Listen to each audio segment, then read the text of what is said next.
if I look at the kind of trajectory of my career, that I suppose I started off, little boy at the piano behind me, playing the piano, saying, look, mom, look, dad, I've written a tune.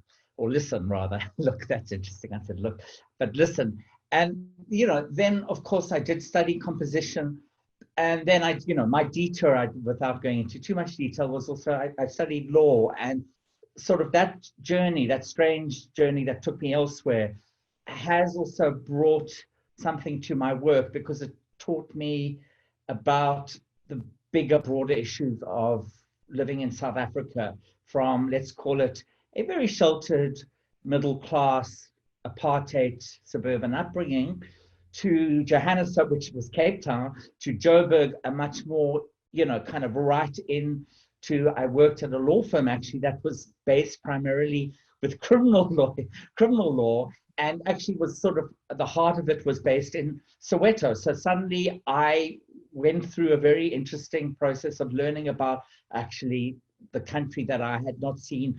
I haven't had a real understanding of what it was to grow up like this. And so just to sort of diverge from that, and then of course, working with William, which really was an amazing experience, because I learned this idea of looking creatively at inspirations, as the way William does, from things like text, as you said, Mary, photography. And I understood that, you don't have to necessarily start from what you would say. Often, you would imagine a composer finds a little musical motif in his head, or perhaps, jots down a kind of rhythmic idea. I could start from a photograph, or I could start, in the case of my Rewind cantata, from the sound of a gasp of a woman, the mother of Mrs. Kalata, Nomonde Kalata, her gasp. I use that as a source of inspiration. So suddenly I thought, well, in fact, the way I'm working, and the way, in fact, we work with cross media, with all kinds of different elements of film, as you say, and all of this stuff, it's all part of the kind of material that goes into how I make work. So how do I describe myself? It is a strange thing, but I do like to call myself more kind of composer / sonic artist, for want of a better term. I put the slash in, but it's interesting that in the last decade, I'm sure you've seen this as well, and is that the question around sound art is becoming something that's being focused upon, that many perhaps artists who were doing this 20 years ago, 30 years ago, suddenly their work is coming into focus. And in fact, for me, sound is the new video. So I'm feeling good about that. So yeah. Yes, it seems an appropriate medium for the specific time, really, to be listening. And I guess with the rise of podcasts as well, that people are becoming sort of more orally attuned, I guess. But what's also really striking about your practice, and in particular some of the works that we're going to be looking at today, and also just thinking of the Biko Hausen, was how your compositions, your works are really about responding to a silence and absence. So when we spoke previously about this, you had suggested, obviously it relates to our history, and I think, if we cast our minds to sort of, I feel it's perhaps in literature, but in other kinds of photographic practices, actually, that obviously deal more specifically with archival material, that there's this sort of compulsion, particularly amongst white artists, I think, to understand and come to terms with gaps in our knowledge and history of South Africa, but then obviously much broader than that. Perhaps, tell me a little bit about your fascination with silence, which obviously sound is the most apt sort of response to silence, I guess. Yeah. I mean, I think that, there was a kind of apartheid silence that I grew up with, where so many voices of dissent were silenced. There's also an interesting, I thought about, I often think about what was the sound of apartheid for me growing up. It was the sound of sprinklers in a garden, electric fences, the crackles of electric fence, as well, towards the sort of early 80s when suddenly it seemed like there was a kind of rise in crime in the suburbs. But for me, that was the sound, this sort of actually very benign sound of suburban apartheid sonic soundscape. And, as I developed as a composer and moved to Johannesburg, there was another aural, I would want to say, kind of explosion of sounds from, and now we talk, Bree Street taxi racks with, the craziness of, at the time, Kwaito beats going and, hooting and Jeppy Street and singers and street musicians and, goes on and on and on. And then, of course, the churches, the sounds of the Zionist churches. I lived in an area called Melville on the Kopi, where you would hear the Zionist church singers who congregated outside. So then there became this other sound world that sort of broke an initial silence that perhaps I'd been living with, in terms of, let's call it an outdoor silence, or a political silence that it was a muted thing. I always feel like it had been muted. Someone had pushed the mute button for me. And then the question into why do I want to go back to the silence and break it? Well, it's sometimes not about breaking the silence, because sometimes silence is full. I think the composer Pan Don spoke about, was it Takemitsu? Sorry, Takemitsu, the Japanese composer, speaks about that silence is full, a bit like the blank page is a full page. And silence is full. And of course, John Cage also very much is his concept around silence was about the fullness of silence. But I think in my case, it was more about wanting to imagine voices that perhaps we either hadn't heard or were never going to be able to hear, or imagine them in a kind of presence, bringing those voices that are kind of ghostly, silent voices into the present and reimagining it, actually, not just imagining, reimagining it. So for me, it was also about making a presence, something of an absence, but knowing that the presence of the aural sound is more than just an aural spectre. It's not some kind of nostalgic recreation of an archive. It's about the now and how we hear the past, but with the kind of our current perceptions. Yes, which speaks to this title of this talk, which was inspired by a paper which you shared with me. Very interesting ideas there about how sound triggers empathy. I was really quite fascinated by it. I mean, I think we all know from our own personal experiences that how sound triggers memory in a very kind of visceral sort of way. You almost transported back in time. But obviously with your kind of work and in the context of this paper, it was more dealing with sounds and a past that wasn't our own necessarily, but how sound connects us or activates a kind of empathetic response to history. Yeah. Maybe what we could do is go to Kaboom. I'm going to take that thought or that comment and let's bring it in maybe further, but perhaps let me go to Kaboom, because sometimes it's a nice way of just first listening and in this case also watching. Just to give a context to everyone, Kaboom is in fact a video installation. Well, it's more than just, it's a 3-screen installation with, if you see it, and it was on for the first time in South Africa at the Zeitz Museum in Cape Town, part of William Kentridge's Why Should I Hesitate retrospective. And it was a 3-screen installation with a maquette of little models. And it comes out of a production called Head in the Load, which was The Hidden the Load, which was commissioned by the Tate Modern and then at the Armory. This is quite a collaborative piece, and this was my co-collaborator was Tutuka Sibisi. And then just to add before we show it, it really is a kind of reiteration or kind of a new arrangement of some of the music from Hidden the Load. And the section I'm going to show you really is quite specific for the video. You wouldn't hear it exactly the same way as if you were watching it as a stage piece. So Vicky, when you're ready, we could have a look at Kaboom.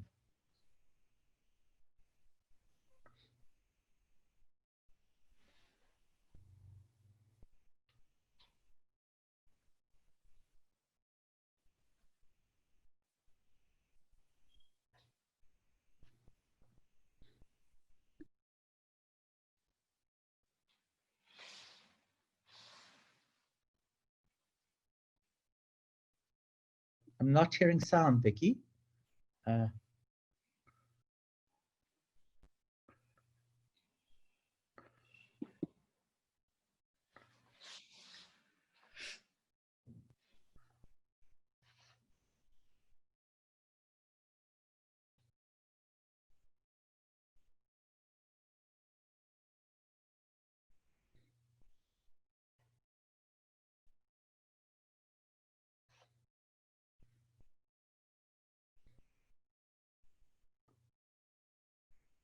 Vicky, are you there?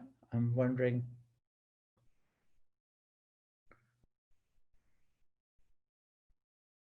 Is anyone, Mary? Yes, are you, yes, I'm here. Sorry. we just need the sound. I'm sure you.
Sorry, Ah, I was muted there for a second. Sorry.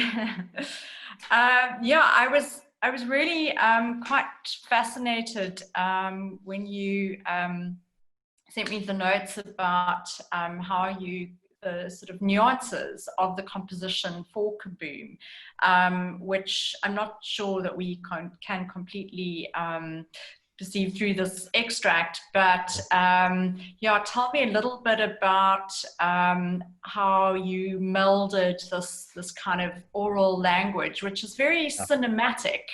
Particularly in this extract that we've just seen, it's a cinematic vocabulary that we already know and is familiar in many ways, but actually there's kind of like a hidden sort of language there. Tell us a little bit about how you melded African and Western compositions. Yeah.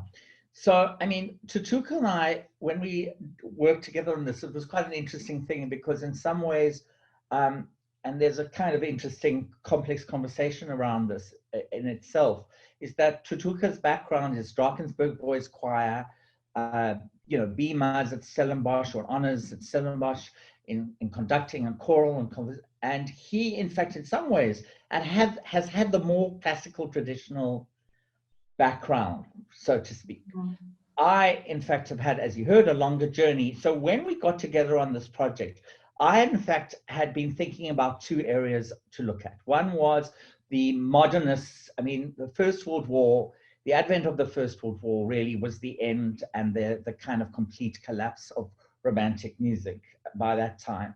And you start to hear the dissonance of Shostakovich, Ravel, all of these are composers, and certainly by 1917, the devastation and you know, the sheer enormity of the war had kind of taken away that kind of glossy romanticism. It was really over. So there was starting to be, you know, the people were questioning the whole sense of melody and harmony, and instrumentation was changing, and there were new forms of serialism and all kinds of, you know, modernist thought was coming through. And I wanted to capture that, and particularly also Stravinsky, of course, who was a big you know, part of that process, although he, of course, he went back to neoclassicism at some point. But anyway, I was interested in that area of looking at that in terms of, let's call it Western contemporary composition.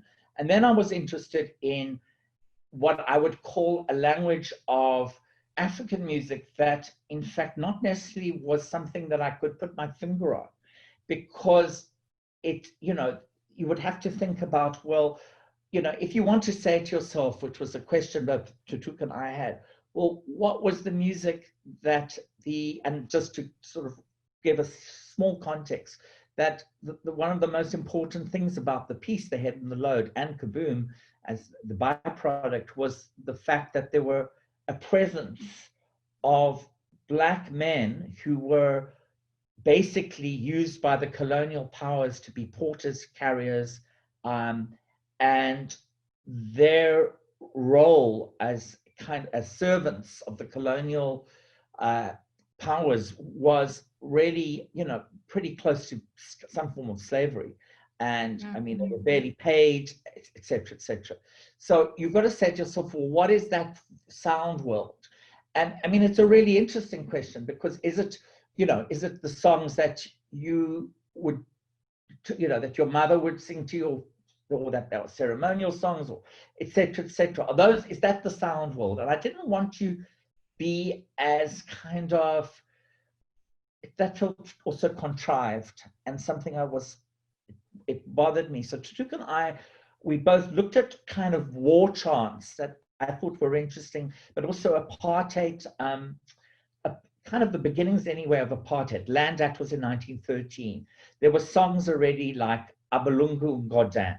That song was actually a song that was sung by people who worked on the roads, which says basically, goddamn white man, you know, you give us tea and you treat us like swines, like pigs.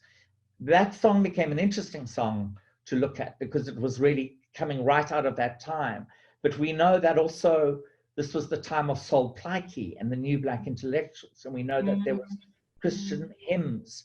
So we drew from hymns, we drew from these elements. And the two of us in some ways often swapped roles. So sometimes Tutuka was doing the contemporary modernists, and I was working more with the let's call it the more traditional African sounds. And then we found languages between the two of us, and we sometimes would swap over several different times. We'd literally swap score. And that's just interesting. And a side note to it is also then looking at how it's received by, certainly in Europe, how we had journalists who would ask literally the question. They would, music journalists, one in particular, said to us, "Oh, so Philip, you're doing the Western European music, and Tutuka, you're doing the African music." And we both looked at each other and said, "Okay, let's just let's just kind of really, we have to really take that on." And we did. And a couple of times we had to be really quite, this is just kind of an old mentality that of, who does what. And so it was interesting for me how more in Europe that perception kind of filters through. I suppose I've digressed, but anyway, Yeah. I hope this is some. So perhaps tell me a little bit about how that process would actually work in creating a composition, particularly in the context of working with Kentridge. How does that? Yeah. How do you work with with an artist who has this kind of strong ideas and has this work that he's making with other collaborators? How do you fit into that and bring your own ideas and through the music? Well, in the case of The Head and the Load, there kind of had been this project called Triumphs and Laments, which had been this big processional piece on the banks of the River Tiber that had been quite an amazing work to do with William. And it was literally a procession of shadow puppets and a piece I'd written for two small orchestras that would move from the one side of the banks of the Tiber to the other. And it had been quite an exciting collaboration. And at that point, William thought, this is really great. Let's keep going with this big processional moment. And he brought that idea into the idea of The Head and the Load, which would, I call it a walking opera, because it kind of just defies, talking about defying description, it really does, because it's so many things. And in the case of this work, I very much started at the same time as he did. So we had wonderful access to archives from the Imperial War Museum in London. But, so there was an enormous array of archives, some of which I knew where to go to. And I'll come to the one particular archive in a minute. Yes, we will discuss. But in terms of that, so I would draw an archive, look at things, and see things that would inspire me. And one of the big themes that William had sort of accentuated and had been in one of our most early discussions, and we literally had these discussions together. And what happens in these discussions is that William said that he was very keen, or certainly wanted the work to, in some ways, really bring through the sheer numbers of people in Africa, both civilians and call it the Black Porters, and soldiers, because there were soldiers from, used by the West, in West Africa, by the French colonial forces. All of those numbers are kind of hidden. It's relatively an unknown history. It's got, the last few years, it's starting to be talked about. And the question of numbers became a very, very important thing. So I go off on my own, merrily looking through archives, and I start to see things that start to connect. So what do I see? I see a whole folder of literally lists of goods sent to the troops, Black African troops, by the London's Royal Philanthropic Society. Goods that were sent to them whilst they were at war. Goods from shoes, gloves, cricket bats, etc. And I see these numbers, lists of them. And I think that's interesting. So I put that to one side and I think that could be a piece. That could be something there. Or I'll take in relation to the piece that we just watched. So the one thing I was going to say, what's not in that piece is the fact that there's a vocal side to it that is the Abulungu Goddamn, which is the actual vocal chant of the goddamn white man.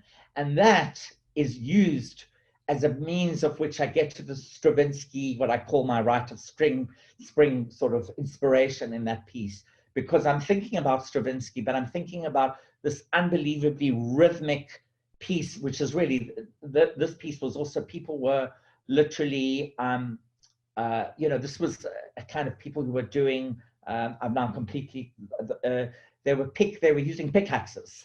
They were, this was on the roads. They were doing they were building our roads at this time already. And that sort of absolute hammering away of the pickaxe becomes another inspiration. So archive starts to serve both a kind of intellectual impulse for me. It also serves as a kind of sonic force. And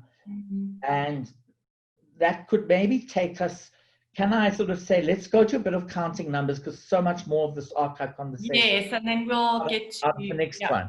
And what I'm going to say this is I call it an archival video that perhaps shows some of my sources for how I work, and then we'll talk more. Vicky, when you're ready, we can do counting numbers.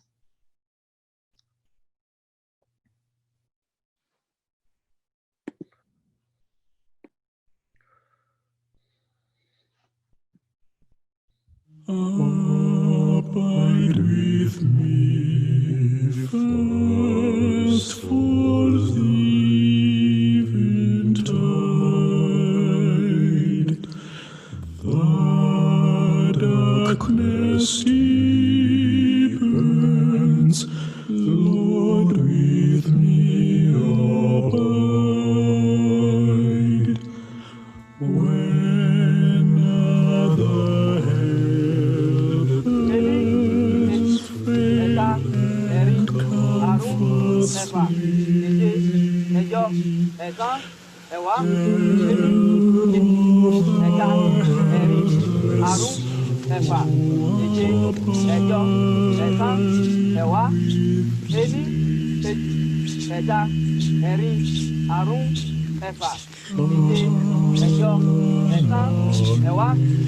واحد اثنين ثلاثة أربعة خمسة ستة سبعة ثمانية تسعة 10 11 12 13 14 15 16 17 18 19 20 30 40 50 60 60 70 80 90 200 300 400 500 600 700 800 900 100 صافي 1000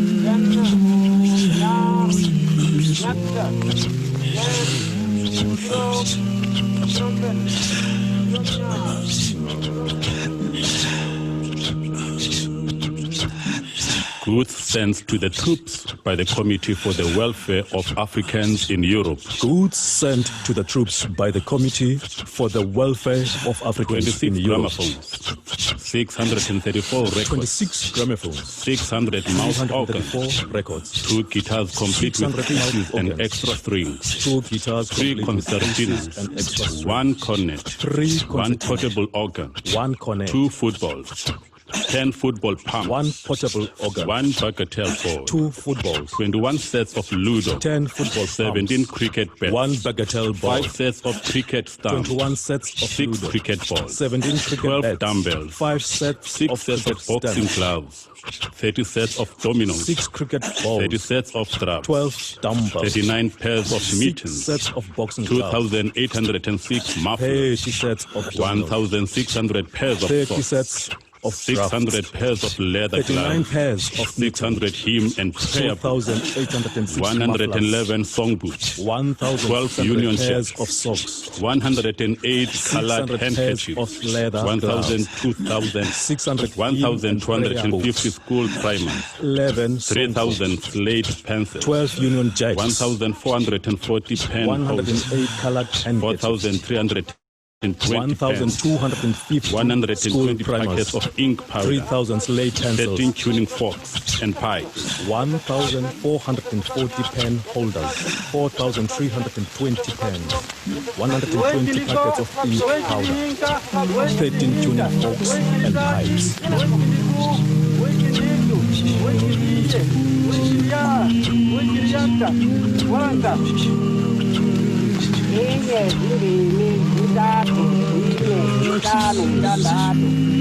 So when you're ready.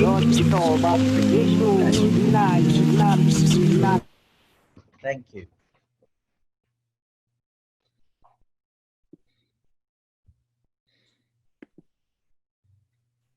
Yeah, Philip, you know, I was obviously struck when looking through that or hearing about the list is how many musical instruments were sent to them. But I expect for you that those numbers around the objects and things that were sent to them, actually it was almost like the objects were more, the only lists that are accessible were the objects that were sent to them. So we don't know how many of them there were. We only know what was sent to them, and then we can sort of work backwards, I guess, is what intrigued you about those numbers, but also the physical presence it gives too, you know, thinking of all the things. But I guess for you as well, seeing the list of instruments, you could imagine an aural space as well. Yeah, I mean, a couple of things. I mean, so what you're struck by something, and I will talk about the archive where this comes from, but first just to say that you have, so there is this archive that I had heard about through a colleague in Germany. It's at the Laut Archive, which is that's the name of the archive. It's the Humboldt University in Berlin. And this archive has existed for years and years and years. And it is an archive that's been collected of different recordings, not only the particular ones I'm going to talk about, but it was created by linguists, anthropologists, scientists. It borders, some of the scientists and language linguists were no doubt let's call it, their philosophical agendas were, well, their agendas were around eugenics. So, and this is what happens is that during the period and just after the First World War, Black soldiers are put into prisoner of war camps and are held in these camps. And the scientists and linguists who are German, who are well-known, people like Wilhelm Stumpf, people like this who are really kind of at the forefront of science and language and psychotherapy as well, psychoanalysis, say, well, let's take advantage of the presence of Black people here in Berlin and let's interview them, record them. And so there are 400 recordings sitting in the Laut Archive that have been now digitized and are for the last, I would say 10 years, have started to be opened out for both academics to look at and practitioners. It's, of course, a very, very, very difficult archive to get your head around, because in the images that I've shown, and I've shown those images for a purpose, that each soldier was given a form to fill in, which was that first thing where it said Burgen or Belgen and personnel with the details. So you had to sign who you were, what language you spoke, where you came from, and then you would be literally forced to stand in front of that little phonographic tube, which was then, it was the part of a wax cylinder recording, and you would speak into it, and then you were recorded. And so there are 400 of these recordings. And at the time, when I went to listen to them, I then brought William to Berlin, and we went again to this archive. And, you know, I wanted to use this archive, but I wasn't sure how yet and when and what context. But what I was aware of, and of course, William was similarly aware of, that this is an archive that in some senses is, you could argue, it's untouchable. It's an archive of everything that was brutal about the colonial powers, and it wasn't just Germany. Of course, it was other countries as well. And of course, there was this kind of thing went on after the First World War when musicologists went into Africa anyway. But put it this way, the fact that there were prisoners in a camp, there was no doubt they had no choice other than to do this. So on one level, you can say this is a very, very, very painful archive. But I was struck, yeah. All right, sorry. It must have been quite chilling to hear these voices from the past and knowing what, how they were treated and the kind of ethnographic sort of gaze at the time and their lack of agency. Yeah, and of course, how do you work with an archive like this? In such a way that you do sort of justice to them without repeating the same sort of violence. So for me, firstly, that you start with something that you have to start at the beginning with all of this. You have to say to yourself, there's very little that was ever, the voice of the Black soldier in the First World is barely there. So that's the first thing that, in all the archives of the war, the Imperial War Museum, I can tell you there are like 3 or 4 letters of people of color writing back home. It's there literally is very, very little. So then in relation to this audio archive, you have no idea who they were other than a name. We have no photographs. They did not take photographs. So we have this tension between a voice, a disembodied voice, but also then an absence, a visual absence. So that's the first thing that kind of is powerful, upsetting, is that there's a voice, but we don't actually know who the voice belongs to. And the question of who an archive belongs to is also something, this is definitely a conversation we could do for hours, but the question of how do you repatriate a sound archive? I mean, there are many different viewpoints. What was their position at Humboldt? What was their position? Their position is now to stop pretending that it didn't exist and hide it, to open it up, to ask academics to write to, the person, my colleague, who introduced or who put me in, who actually told me about this archive, Dr. Annette Hoffman, has spent a good 3 or 4 years of her life making sure that this work is digitized and translated. And that's a big job, 400 recordings. So the idea was firstly to do that, and then to allow people and to open this archive up as large as possible, not to academics, to practitioners, to artists, to musicians. And that's what has happened. There are people who have, artists and composers who've worked with this archive. I'm not the first to. However, the question of what do you do with the archive? Someone I knew in musicology from, I think he was from Mali, spoke to me and said, we should destroy the archive completely. Yeah. Destroy. Yeah.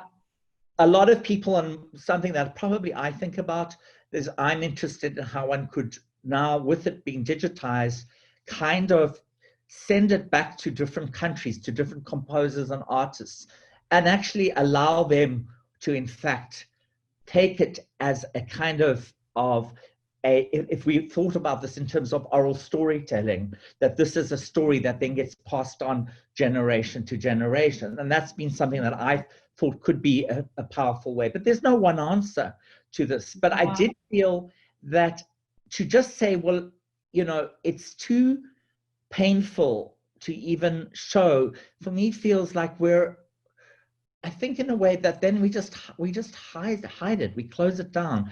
And so also what I wanted to do was try and bring a poetry to this archive.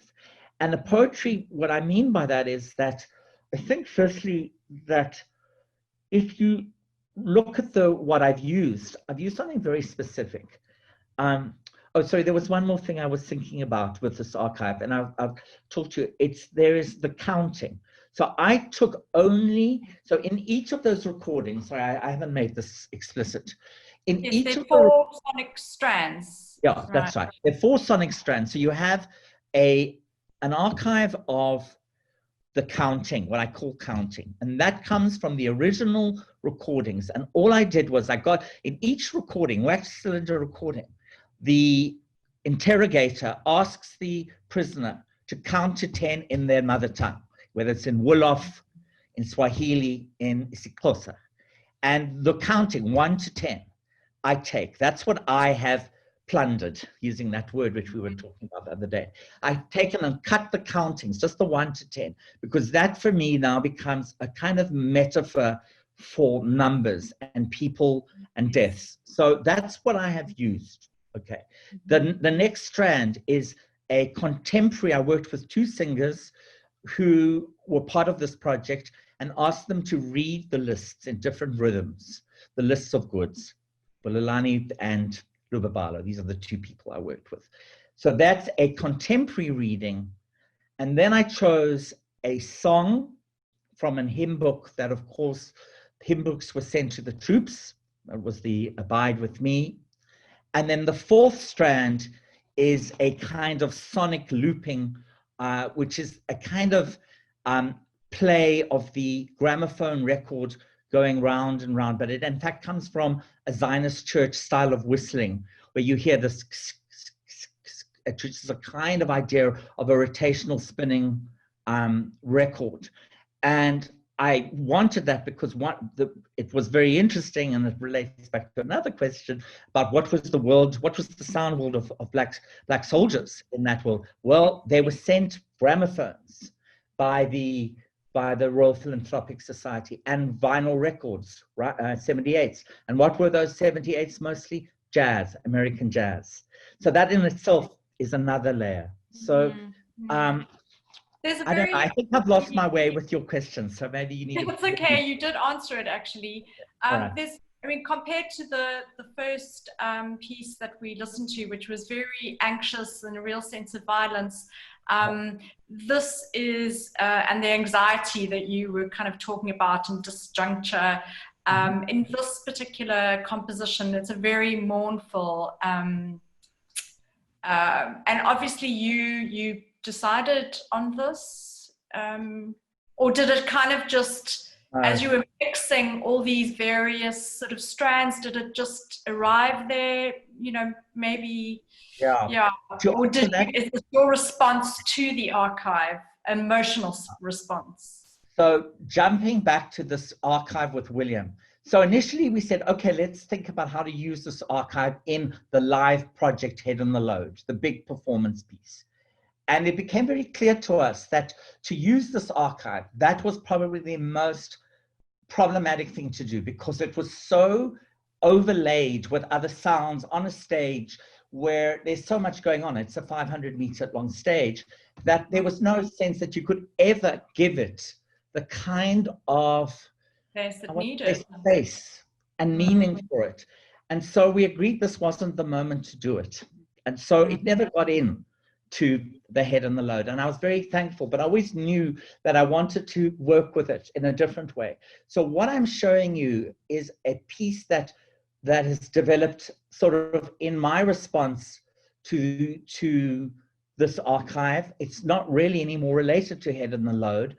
It's my own work. And as you say, it's a kind of both dirge, but it is also something that for me brings out this question of hidden meanings, because the thing that also struck me with the archive, particularly the prisoner of war archives, is that they were being recorded, either speaking, they had to tell a story maybe about their life or sing a song. There's all of that's in these archives. Of course, they were singing or speaking in their mother tongue, Swahili or Wolof, or as I said, Zulu. And we know that the linguists had no idea what they were saying. They were recording it just like this is. And then I started to think, well, there must be also hidden meanings that they themselves are putting into their recording, because, there's a kind of whole another set of nuances that I don't know, because I don't speak those languages. And I thought, well, there's all these kind of layers of hidden meanings. And I was struck then by, if I work with this archive, and there's no doubt I am modifying, I'm changing the way it's presented or listened to, but I feel like that is part of what makes me an artist, is to listen to an archive and think about it, and think about its complexity, but also bring another form of listening to it, another way to listen to it, another meaning now.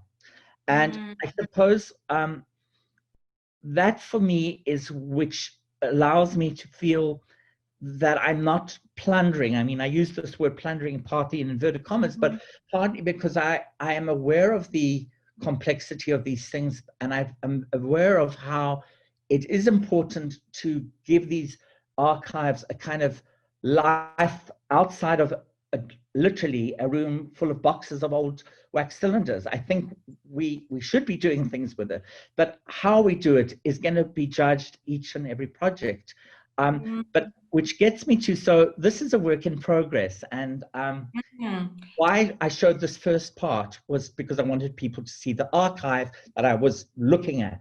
So the next part is a tiny minute or so of a new idea, well, the work now in progress. So I've asked you that I'm going to work with the artist photographer Joe Ratcliffe, and I'm working with the video designer Catherine Myberg, who's often works with me, with William, on projects. And the idea was going back to, Mary, what you talked about, which was this thing of the object. The object is the artifact, something human made, and is that what in a way is left of all of this? So perhaps just look at it a little bit. And so I should just say that I've been then trying to collect as many objects that relate to the lists of goods.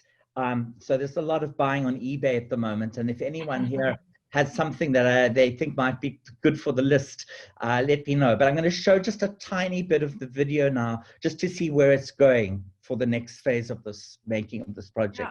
Yeah, okay. So Vicky, when you're ready.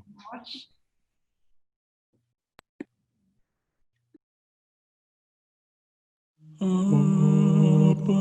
with me first for the eventide.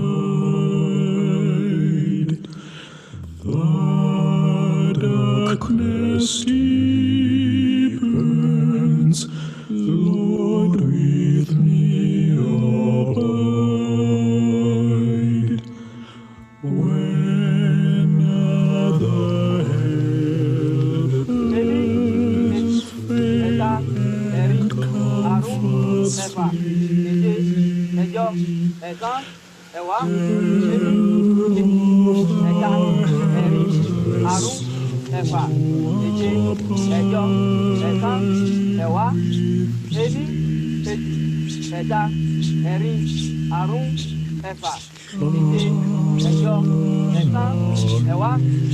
واحد اثنين ثلاثة أربعة خمسة ستة سبعة ثمانية تسعة 10 11 12 13 14 15 16 17 18 19 20 30 40 50 60 70 80 90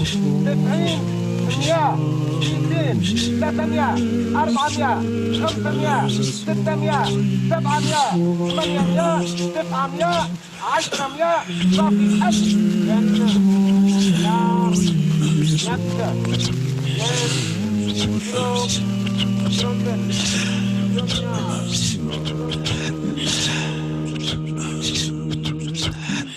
Goods sent to the troops by the Committee for the Welfare of Africans in Europe. Goods sent to the troops by the Committee for the Welfare of Africans 26 in Europe. gramophones, 634 records, 26 gramophones, 600 mouth organs, 234 records. 2 kitchen. Just gives you a little idea of where we're going with visual languages, and it really is first draft to everybody. Yeah. And yes. Joe said, just tell everyone first draft. So, but it gives them, no, I mean it's interesting. I don't know if you know where it will go, but how it starts where you can't actually see the object. You don't really know what it is, but it has the, you know, sort of focusing in on those traces of history and having gone from one person to another, that sense of ownership at some point. It adds a whole other layer to the kind of work, I think. I did quite enjoy the archival sort of documents. And which I think do seem to be your starting point. You very you start with research and history. You kind of remix the sounds of history, I guess. You're almost like an archival DJ of sorts. I like that. Sounds cool too. Yeah. I keep looking for the phrases to describe your practice. I feel like I quite like that phrase. But yeah, but at the same time, I suppose focusing on the objects is a way of moving away from the people and the voices to some degree, and how the difficulty with dealing with a community of people who can't really speak to us now, and connecting with them. Were you able to discover if they did sort of challenge the situation through these recordings at all, or is that still? As far as I'm aware, they never, the way they would have challenged them would be perhaps, as I said, these kind of secret moments of rebellion, which may be a choice of song that would have had a double meaning. Perhaps there were a couple of songs that were sung, I know from Annette, which were sung where they were literally saying, why are we having to sing these songs for you? There were a couple of things like that. So it was hidden in their own languages, in their mother tongue. I mean, I was very struck in these recordings, also this, the counting of the numbers that was, I think many people, when you hear that, perhaps on its own, it's easier.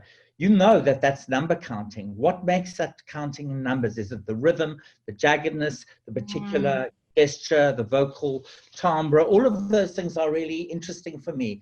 And then this kind of, the obsession, of course, in war with details and numbers, and the fact that, then of course, then there's this other, completely, the side of statistics and details that Germany kept also in the Second World War, this notion of constantly keeping facts and figures all the time. Yes. Yeah.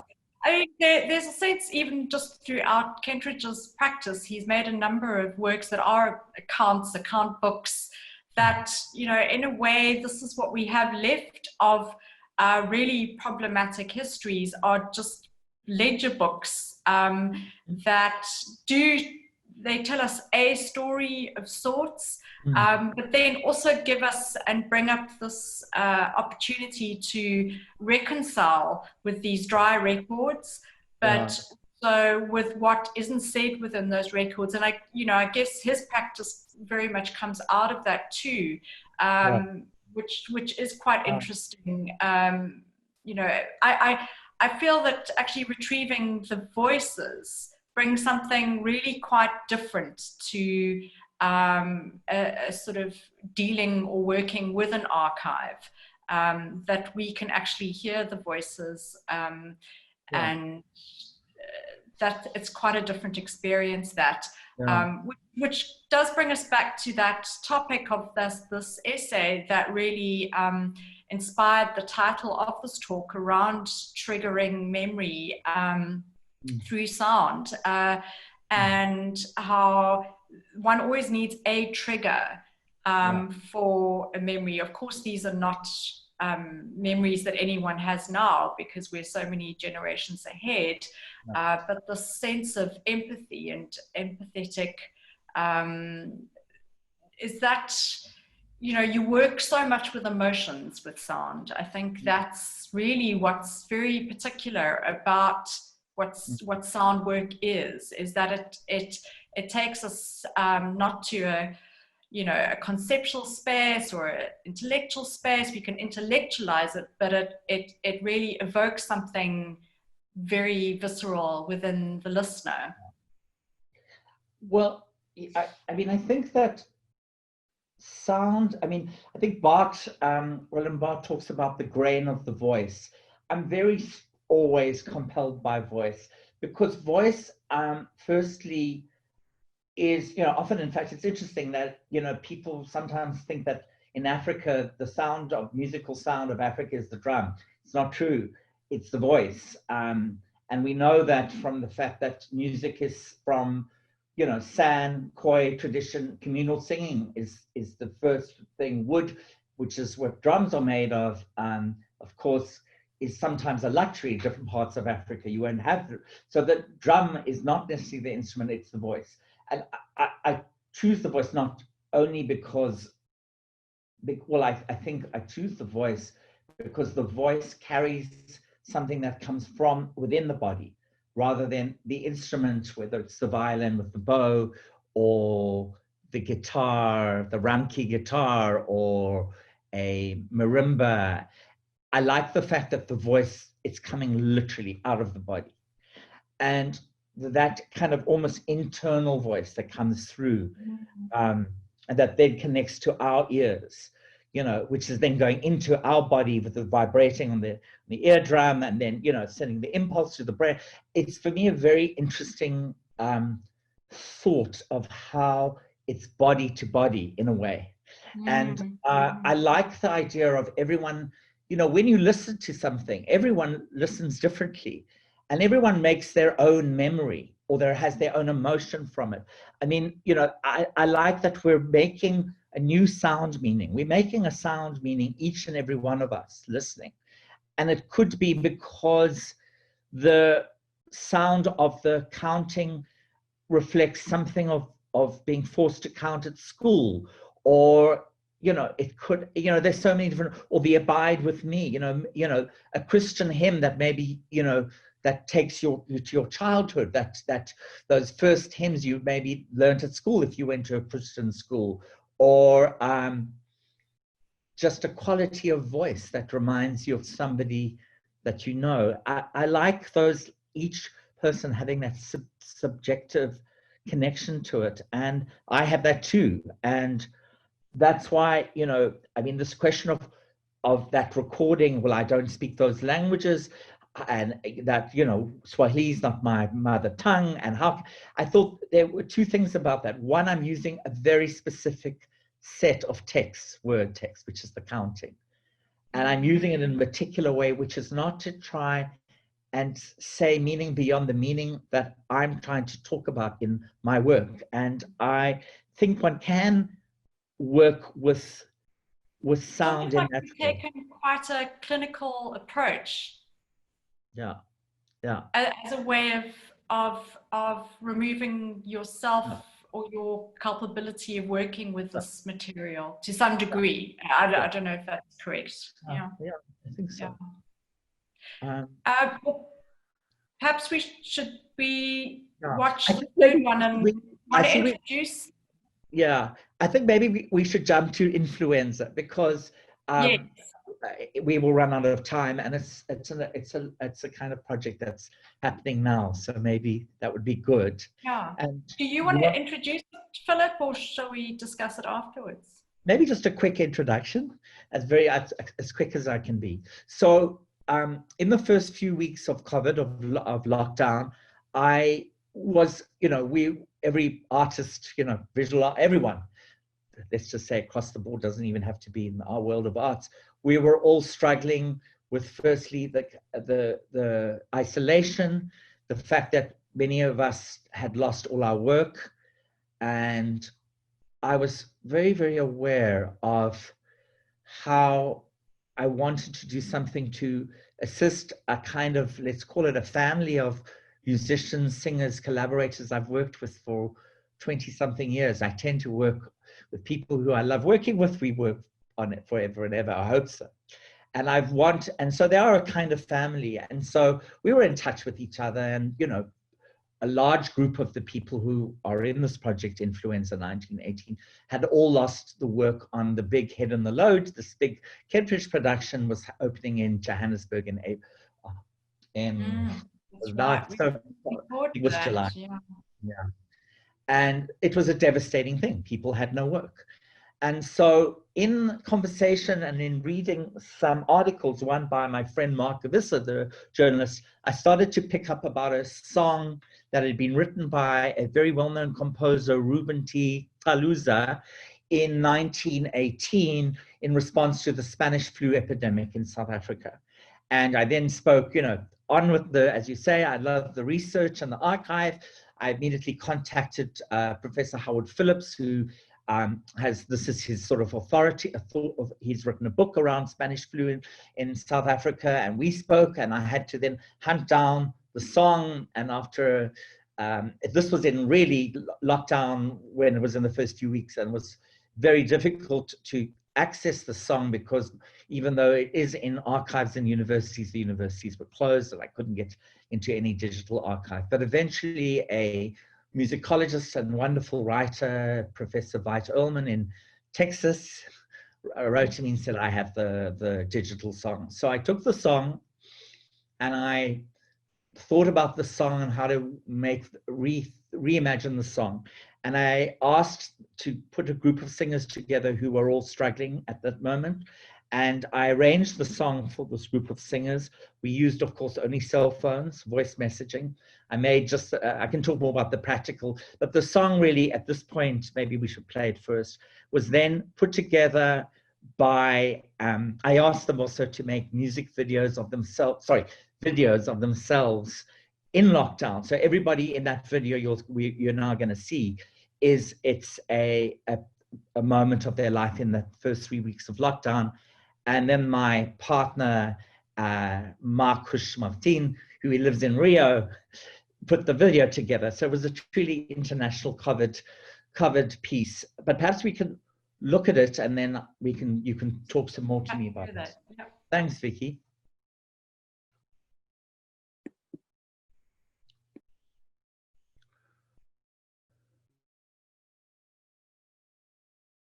Ngonyaka ka-1918 saqedwa ukufa esikubiza ngokuthi kuyi-influenza. Yasiqeda izihlobo esizithandayo,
Philip, are you still with us?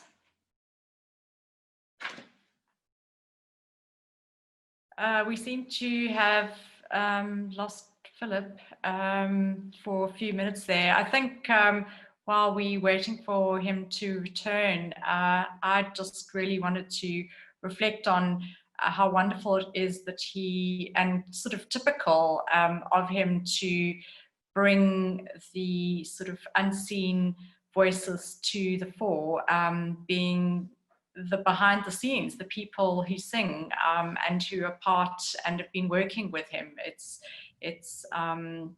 quite fitting. Philip, Sorry. hi. I was just saying that what I like about this particular work, and its kind of characteristic of the way that your approach is that you've brought the people from behind the scenes to the foreground, you know, the sort of the hidden, not the hidden voices, because we have the voices, but the people from behind the scenes who are seen sort of waiting. Sorry. Yeah. Gosh, what is happening? I'm having technological. I'm just going to ignore the phone now. Okay.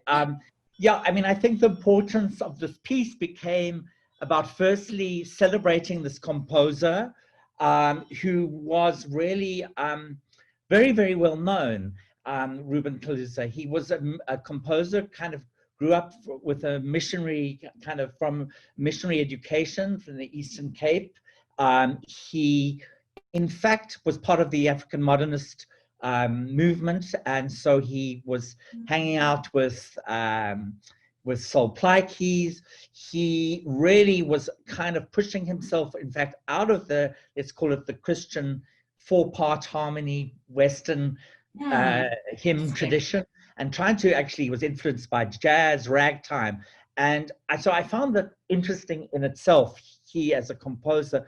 Then, of course, the lyrics themselves are very interesting, which talk about being really, I mean, they themselves have a kind of moral messaging, which you can like or not like, which, as if you've seen I hope you saw the subtitles that were there is a kind of message that if you are straying and having a hedonistic lifestyle, you need to come back to good Christian values, and that this is in a way a kind of the hidden messages that this is that the Spanish flu is a kind of punishment for us losing one's way, which, you know, is difficult. However, having said that, I thought there was something powerful anyway in this, in the song, in its beauty, and I very much shared the singers, my thoughts with the singers, and we agreed to do it together. And on a very practical note,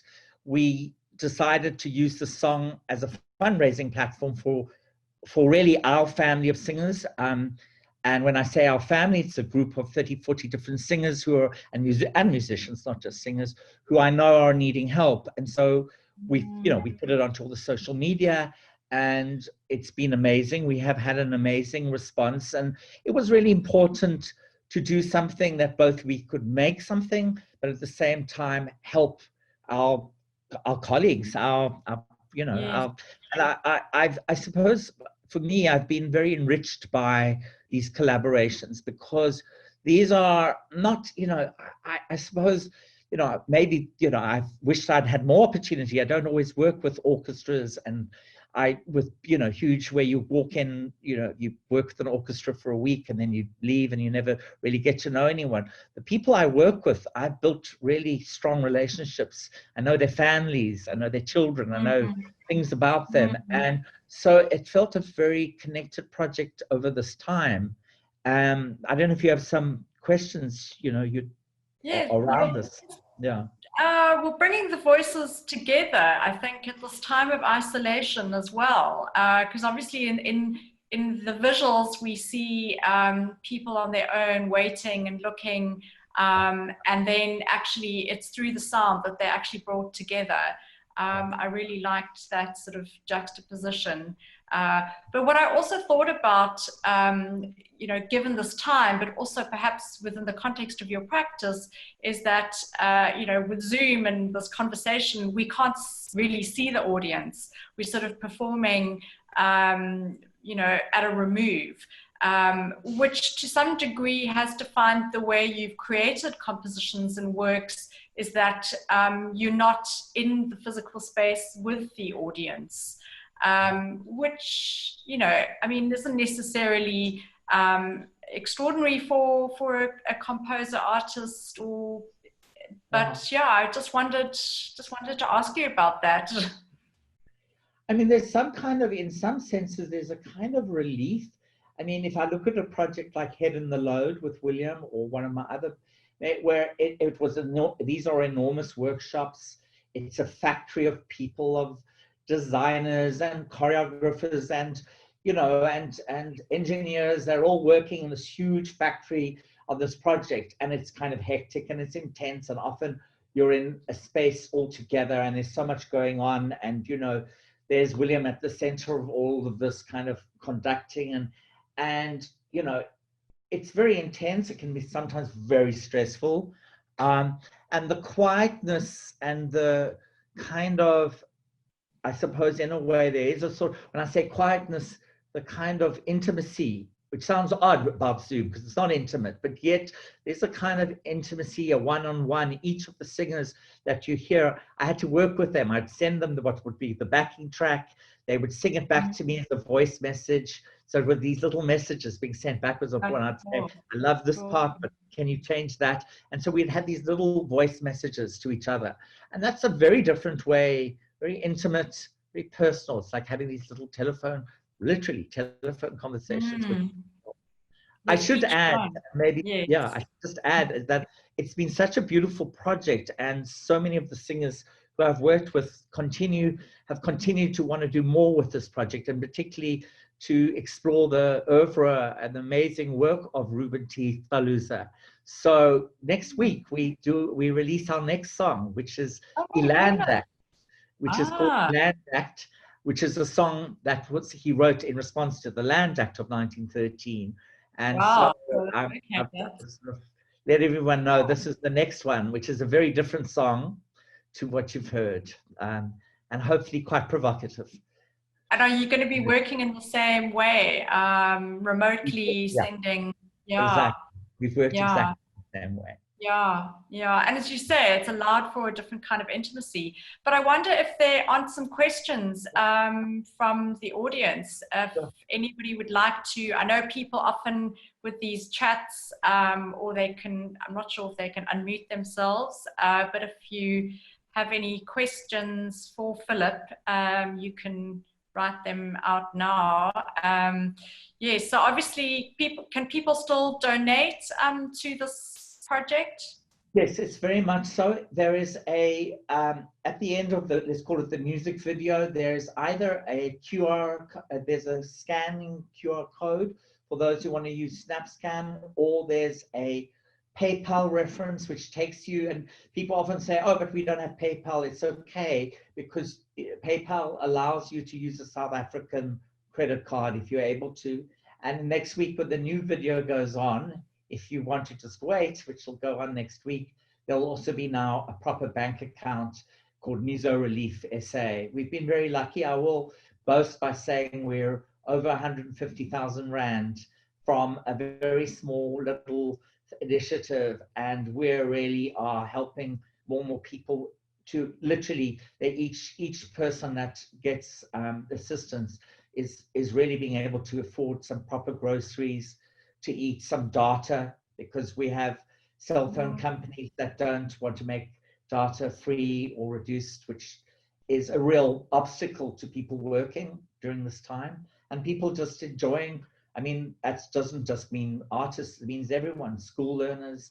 It's a big issue. Like now, and I'll stop talking, but you know, I'm working with a group of young kids from Masiphumelele for a project at the Anne Frank Museum in Holland, and our biggest expense and problem is data, kids not having data, and it's too expensive. Yes, I mean, data should be a basic right, access to data, actually. Anyway. Yeah. Well, in case questions do come up, but I also just thought it could be quite nice. Oh, hang on, I think we've got a question here.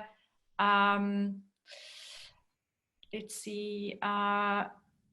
Okay, so Mary Burton just wanted to know, please let us know how to access the Land Act work. So perhaps let us know where to get hold of that. Is there work, a net fund sale? Is there work being done on the more current sounds of informal settlements and other hidden and marginalized spaces? Okay, maybe I'll try and answer both of these. Well, to answer Mary Burton and saying hello, because we had connections during the Rewind Cantata. So lovely to see you again. And to say, Mary, it'll be on sort of what I call all the social media things, which will be Facebook, Instagram, also on my own website. So it'll be up by next week, I'd say by Tuesday, and that will give you an opportunity to listen to it and to share it with as many people. What I found very effective, because there is, I know, donor fatigue, and a lot of people are just, you know, I'm aware of how, you know, people are just trying to feed other people, you know, and so I understand how it's exhausting because we're being asked so much, but also share with friends overseas, people who you know love the arts, and that sometimes, you know, $5 or $10 is actually a significant amount in South African rands for people. So I've been trying to push that quite a bit. And then there's a next question, which was about current sounds. Yes, about the sound in settlements. Yes, so other sorts of sounds and I mean, is this in specific reference to the time now during COVID, or is it just more a general question? Maybe just to I think she's interested in current sounds rather than archival. Yeah. You know, firstly, there are, of course, big archives like my Boya Center. There's big sound archives. You know, I'm also very cautious of just walking into places and recording. So that's another big discussion about how one works with being like it is with the camera, how you enter into a space and not end up being taking without permission, feeling that you're in, you know, it's a careful journey to make. And you know, informal sectors, I work in Masiphumelele a lot, and I'm starting to get to know the community of people. So I would say at some point, I may well want to do that. I mean, I'm working with 16 young women of 12 and 13, and they're giving me video diaries of their life under lockdown in a similar resonance with Anne Frank's diary of what it's been like for them. So there's a kind of sound world. Am I going in there? No, I mean, there's part of me that is horror, you know, the video that went viral of the terrible brutality of the police who took away the man's shack as he was naked. And, you know, I'm nervous of those kind of coming with, I suppose I'm just very careful about how I enter into those spaces. But I think the sounds from that you grew up with, the sounds from your childhood, do you return to those? Yeah. What about plundering your own archive? I have plundered my own archive. I was thinking about putting this piece up for a discussion perhaps at another time, but it is on my website. It's called Special Boy. And I did a few years ago, it was selected at the Spear, when they had the Spear Arts, I've forgotten the name of it, Contemporary Arts. Yeah, yeah. And it was a piece using actually a tape recording. I mean, couldn't have been any more difficult for me to listen to it and deal with it. It was a piece of a tape recording of my practicing my speech, thanking my parents before my bar mitzvah. And it dealt with my sexuality, it dealt with the beginnings of listening to a boy's voice at the age of 13, his voice breaking to become a man, but questions around my own gay identity. And so, yes, I have plundered my own archive. And yeah. It was hard and difficult, but I believed I wanted to do it as a rite of passage for myself. I mean, just also that question of how to work with archive in the piece, the Truth and Reconciliation Commission work, which was using the public archive from the broadcaster of people whose testimonies were used either in... Where you started working with archives was with the TRC archives? It was actually, and I can blame Ankie Kroch for it, because she was the one who said to me, you've got to make a work using this archive, and she sort of, really, goaded me on to do it. And when I went through these different tapes and went to the National Archives in Pretoria and then worked with them and went through so many of them, not all, but a lot, I knew right when I started to make the work that once I had a sense of the different fragments of text I was going to use, I knew that I had to go speak to each person. And there was, if you took a strict legal perspective, this was part of the public domain, was National Archive, but yes. I had to do what I think a human approach to it is to say, would I want my voice, would I just want to come to hear that my voice is used in a music piece, my actual voice? No, I would want to be told about it and asked whether I was happy with that. And so I had to do that in each and every testimony.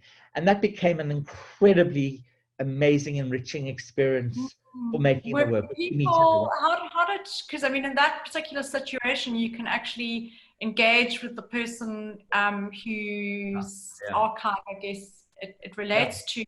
How did people feel about, and I suppose it speaks to some of the politics around working with archives, in an artistic and creative way, turning it into poetry, as you said, finding the poetry. Does that detract from the pain, from the, of what it actually is? Does it bring catharsis? What were their responses? Nomonde Kalata, the wife of, sorry, I'm just having a thought around this. Fort Kalata, who was killed in the Cradock 4, his wife, widow, Nomonde Kalata, I spent a lot of time with her because there's a section of her voice where she cries. And it's a very, very, very powerful, chilling sound. And I went to speak to her about using this sound, not actually in itself, the sound itself. It literally became, let's call it a line of music where her voice went in terms of the cry that then Sebongile Kamalo sings. So she sings the cry of Nomonde Kalata, and I spoke to her about it. And Nomonde said, not only did, she wanted me to use this, and she wanted to hear it as many times as possible because she spoke about it being a salve, a kind of ointment that would soothe her when she heard her cry being sung over by Ngili Khumalo. And Lukanya, her son, who's a journalist, who's made a film as well, spoke a lot about there was something that was both quite healing, but also a kind of oral memorial to their dad, to their husband. And many of the people spoke about needing to, they wanted their voices to be heard over and over again. There's something about, and I use a lot of repetition in my work, particularly with this work. And it was about this constant repeating. And in fact, you know, there's a very, you know, beautiful moment where one of the translators says, you know, speaks about this idea of we want the voices to continue and continue, our voices to continue and continue. And so I suppose it's like just never forgetting what has happened in a way. Yeah. So not necessarily looking beyond it or covering it up or I mean, containing it or making it beautiful or more palatable. It's more, yeah. And then just to say also, because it was so complex to make this work with different people. So there was Pumla Kaboro Matikizela, of course, both therapist, writer, academic. She helped me a lot. We did workshops where we worked with survivors. They came to the opening. We had to go through the music and for them to hear it and process it and talk about it before we went into the theater for the opening night. Then the singers themselves, you know, so many of them were either their parents had been, you know, in some ways had been victims or survivors of apartheid atrocities. Then there were young kids from new opera schools who were singing in choirs who barely knew what the Truth and Reconciliation Commission was. You know, so you know, and we had to do debriefings after each performance.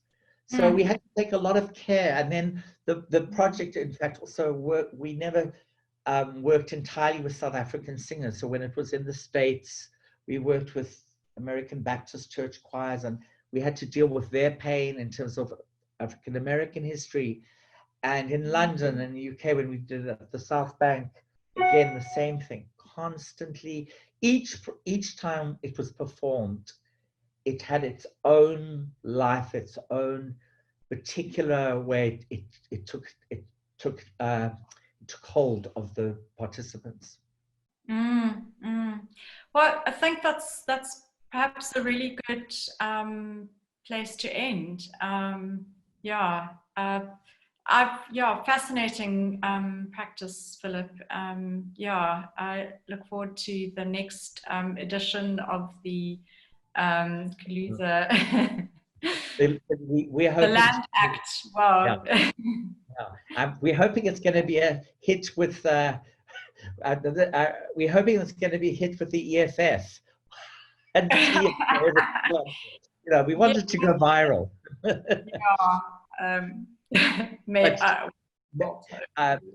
What I wanted to say also is just to thank again you for such a stimulating conversation and for your thoughts around sound and art, and that's been really lovely to talk to you. So thank you for giving me the time. And also, again, Vicky, thank you so much. Thank you to the Norval Foundation for doing this, and thank you for people who are here and who've taken the time. Because there's a lot of Zooms and there's a lot of webinars people have. So I know it's exhausting. By the time the end of the day, it's not always much. Everyone's almost zoomed out. Exactly. But so thank you so much to both of you for your time. And this was really such an interesting talk. And, you know, I know I don't just speak for myself at the foundation when I say, you know, it was, we're very grateful to have you, you know, take some time out and share your thoughts and your knowledge and expertise with us. So thank you very much. A pleasure. Thank you and goodbye to everyone. Don't forget, next week, look out for the next song for our singers and musicians. Okay, bye.